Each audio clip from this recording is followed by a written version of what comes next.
We have done from the get-go, because again, growing berries, we're talking about needing height. It's not like growing carrots or lettuce, which is not as critical. And so what we've done is we've added 1 foot on the side post. These are typically 6 feet, then 30 inches in the ground. So we've added to a 7-foot post,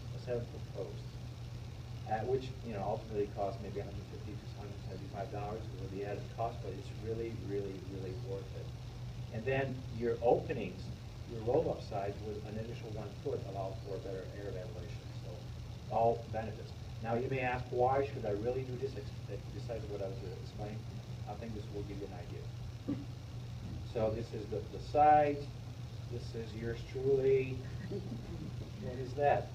7 feet. This is Alyssa over there, and you can see the height. So imagine if you have 1 foot less and you have a rounded one.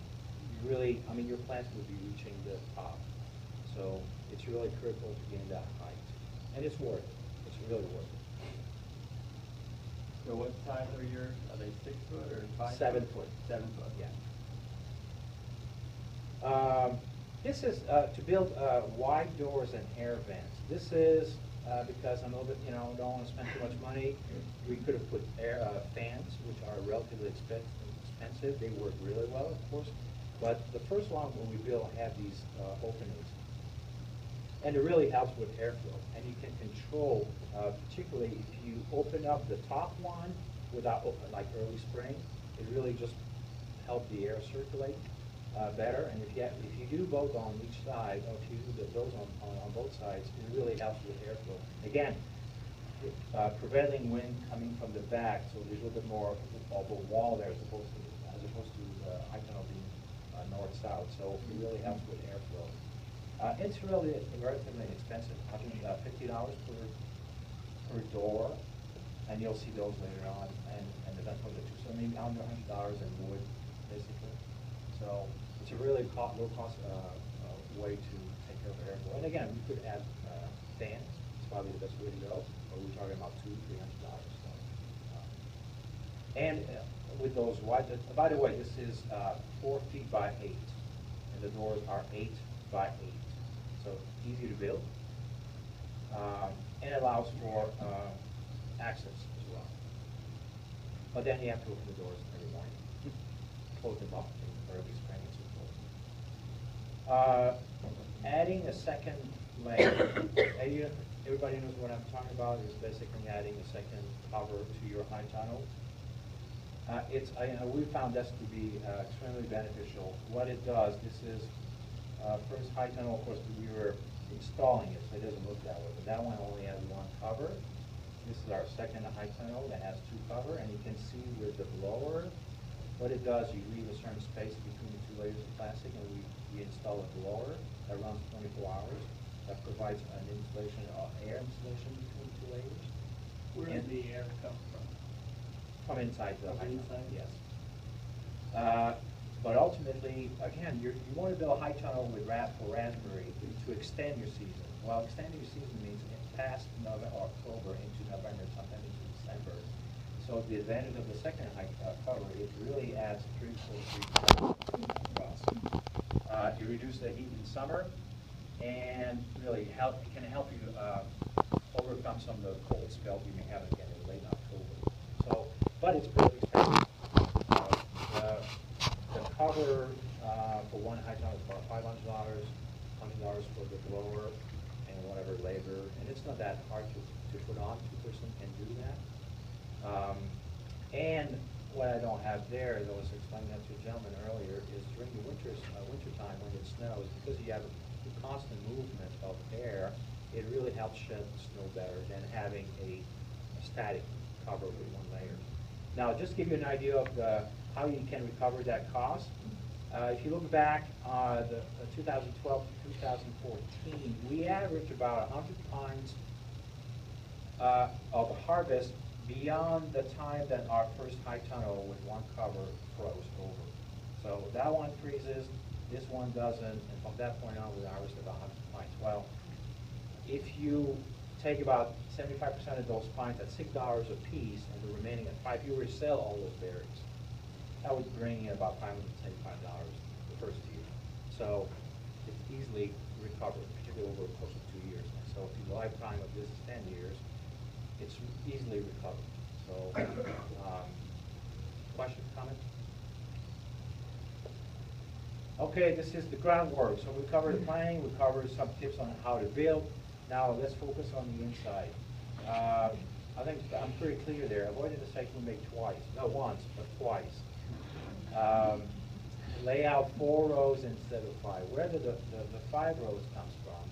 So I read a study from Cornell University, which is really a high authority on building high tunnels for berries. And they recommended 4 rows. And that when I was laying out that space, 4 of them, page 1, empty space. I'm going to define them under nature. I'm going to put 5 rows in there. 5 rows, 160 more plants, more berries. Well, I'll show you what it is, okay? So please, go with 4 rows. And I'll try to explain that, give you the rationale behind it. So this is how it looks, okay? And I'll go through a series of pictures that hopefully will convince you visually why you should go with 4 rows. Second high tunnel, early spring, we plant 5 rows. It looks beautiful. You have plenty of space. Of course, you don't have cover yet. You don't have the end walls, but it looks big. It looks like you have plenty of space. Then you're excited. Early spring, April, you see those plants. You're all excited. Things are going well. And then in May, at some point, you see this incredible lush plants. And then you start seeing, oh my gosh, there's, my 4-foot space here is starting to narrow quite a bit. And then mid-June, you just cannot believe we had never seen plants like that growing that tall. And you get excited and everything. And then here comes your first sets of berries. And of course, they add weight to the plants. And even though we have trellis, and you can see, well, where is that row, okay? And then we talk about during season harvest. Look at the height of those plants. This is also a function, I must be honest here, it's a function of not having thinned those plants enough. But again, think about this. You're supposed to have 4 feet here of landscape pressure. And so what it does, it limits the airflow. It's difficult to monitor for insects when it's too bushy, when it's too big. It leads to incomplete harvest. You're going to leave some berries there, and guess what's going to happen with those berries? They rot and the bugs come in. Now, not to say that cannot happen with a 4-row layout, but as you can tell, it's limited walk-through space, and believe me, it increases the plant damage. With plants greening halfway through the aisle, you knock them off with a really easy to break. So what the 4 rows will do, instead of having a 4-foot space, you'll have a 5-foot space. Raised bed. Here we go again. Mistakes we made with the first one. We never raised the bed high enough. And over time, it erodes. Yes? I'm curious about your bed former there. So that's a homemade? That's an Amish-made potato bed. We're surrounded by Amish. So the second high tunnel, I did it by hand, 5 rows. But it's never even enough. It's never high enough. You get tired. Yeah, that's enough. So I would recommend. I would strongly recommend 6 to 8 inches. The third high tunnel, that's what we did. If you look at any literature, they'll tell you between 18 and 24 space of your width of your rows. 24, that's a lot of space. Yeah, plants will grow eventually, but it opens up a lot of space for weeds. I prefer an 18-inch space. What it does, when you loosen your ground, this is the, after many passes, we were able to raise the bed and work them by hand. It's easier to plant because you have looser ground. It's so much better for drainage. And that, enemy number 1 of raspberries is wetness. So having a raised bed really, and you should all know this, I suspect, having a raised bed really helps drain the water. And so you have more control. And when you have humidity in the high tunnel, you cannot remove it. You can't. When it's dry, you can have water. So you want to have that control.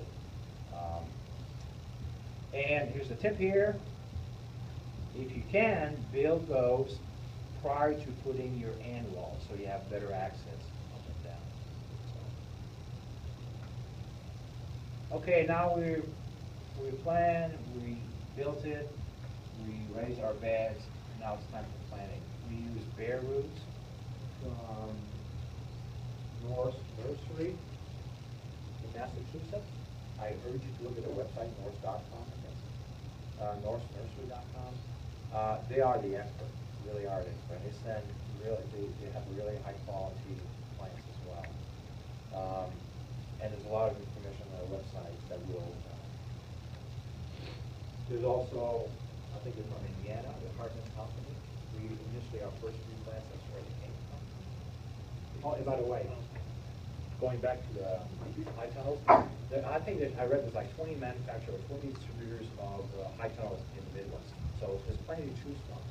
You know, there's the well-known, these guys, they're also Farmtech, I believe. Pretty expensive, and I'm sure it's really good.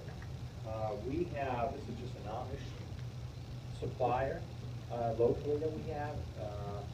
And there's a company in Amish or a Mennonite-based company in Holmes County that is called CBS. Don't look for the website. Don't look for the website. I do have one. And we buy it through this guy. And I'll go over the cost later on. So, again, plenty to choose from in terms of right there. Okay, 5 more minutes.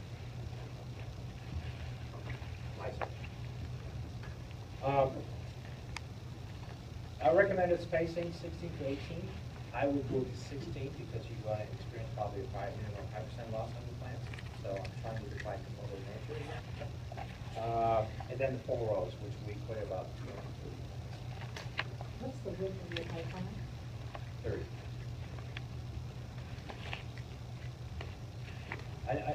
16, 18, the plants being planted. Irrigation. Again, this is another area that we've learned over the years. Initially, we would put 1 drip line. Over time, we decided to put 2 with a 6-inch diameter, so that you really drench the thing when you run it, and it's just provides a faster irrigation. And also, we have very, very high pressure. We don't have regulators, so 1 line. I've blown a lot of lines because there's too much pressure. So that alleviates that. And what it does is, particularly if you go with a 2-foot space bed, 1 line in center, they typically water about 6 inch in diameter. Of course, it goes deep because it drips there all the time. But you will have some spots that remain dry, so and you don't want overhead. So having 2 lines, well spaced, you'll be sure to cover everything from the watering standpoint and also from that fertilization. Is that about 9 inches apart? 6 inch. You have to share it between 6, 12, and 24. I mean, oh, you mean, yes, I think, yeah. It's like about 9 inches, give or take. And, you know, you put it along your plant. So, and of course, we put straw initially just to keep the moisture down and minimize weeds. So it worked well. Really happy with that, correct? Weed control. That's a huge, huge thing compared to field berries, and I'll show you examples. We use landscape fabric. It's easy to install. It's highly durable. It's porous, so the water will go through. It really helps maintenance when you trim your plants at the end of season or and prune that very easily.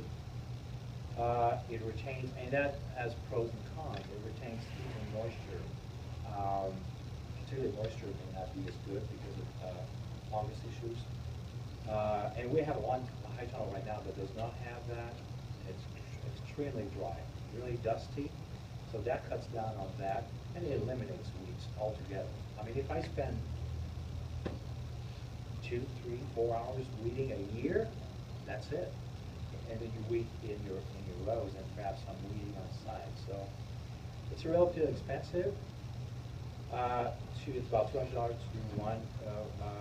And the plastic comes in different width, 4, 6, and beyond. And again, it's very easy to install. However, so if you're bought at the expense, because once you start adding all the expenses,